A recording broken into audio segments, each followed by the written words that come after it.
What's up, everybody? Hey, listen, I just want to take some time and talk about the Bible, talk about God. Hope that it empowers you and brings hope to your current situation.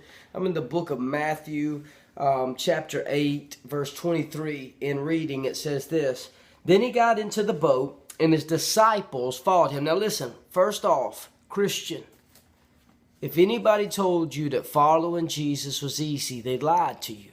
Because what you're about to see is that faith in Christ, being a disciple of Jesus Christ, doesn't mean that you're going to have a seamless, problemless path.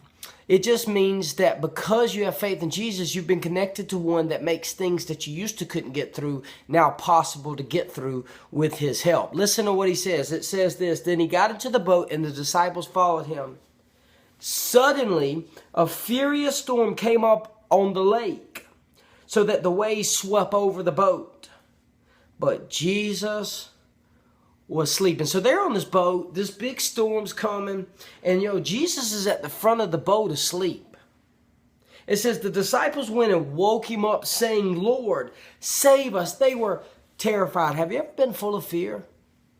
Maybe you're full of fear right now. Maybe you're in current circumstances that has brought fear into your life and you are gripped by it.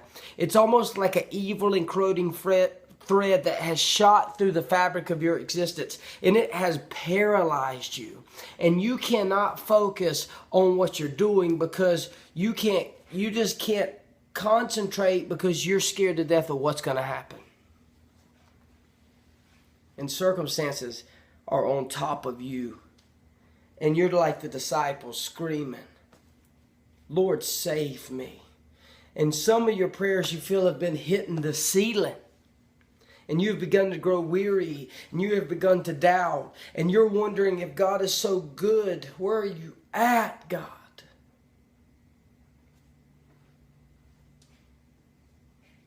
It says, we're going to drown. And maybe you feel you're drowning. The disciples are screaming for Jesus to save them. And they're saying, we're going to drown. And maybe you're drowning right now.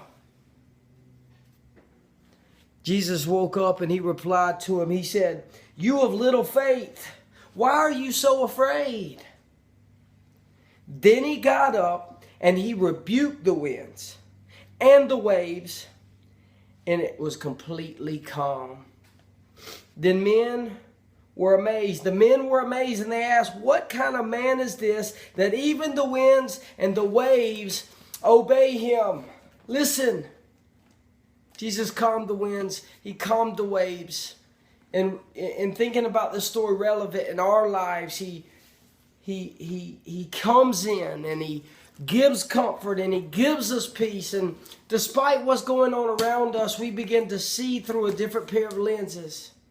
But the most important part of this story, that as you continue to read, Jesus restores two demon-possessed men. It says when they arrived at the other side of the storm, there was somebody there waiting for them to help.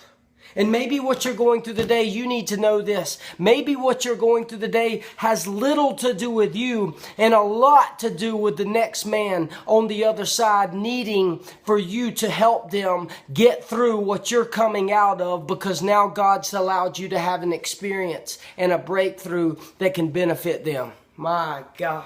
Maybe what you're going through was to equip you for the man on the other side waiting, because they need hope of knowing that you've gotten through this and how you did it. My God. Man, I pray this blessed you. It has blessed my soul to know that if I'm going through something in life, that 9 times out of 10, God is using it to forge me, to make me look more like him, so that when I get to the other side, the person that's about to go through what he just brought me out of, I can grab their hand and I can walk through it with them. Because that's what we do as Christians. My God. Maybe today, instead of asking God, why me? And why am I going through this? Start clapping your hands and doing a dance and start thanking God for your storm, because now you know that a storm today is only a tool in God's hands to mold you, to make you look more like Him, so that you can be of more service on this earth, so that your life can point other people away from hell. My God. That's so good. That is so good. And I pray you take this in to your life, and that you chew on it, and that you swallow it, and that you digest it, and you allow this to change your heart and to your mindset about what you're going through. And as you start walking through what the world says you can't get through, they're going to start wondering what it is you got, because you're walking with such a purpose. Though what's going on around you, the world says should be crumbling you, but yet you got a smile and you got a hope. And I'm going to tell you, people are going to start running to you because they want to know what it is you got. Because in a broken and sinful and dying world we live in today, people are looking for hope.